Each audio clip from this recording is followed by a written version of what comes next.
Adding a custom transponder to the XR3 meter. To add a custom transponder, press Menu, scroll and highlight Custom Transponder.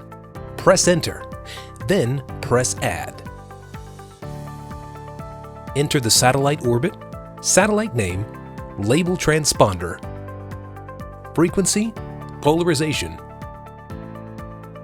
signal type, and symbol rate.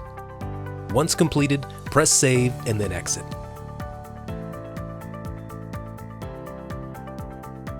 Power off the meter and then power it back on.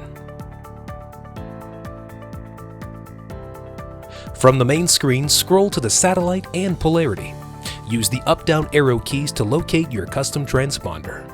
And that's how you add a custom transponder to the XR3 meter.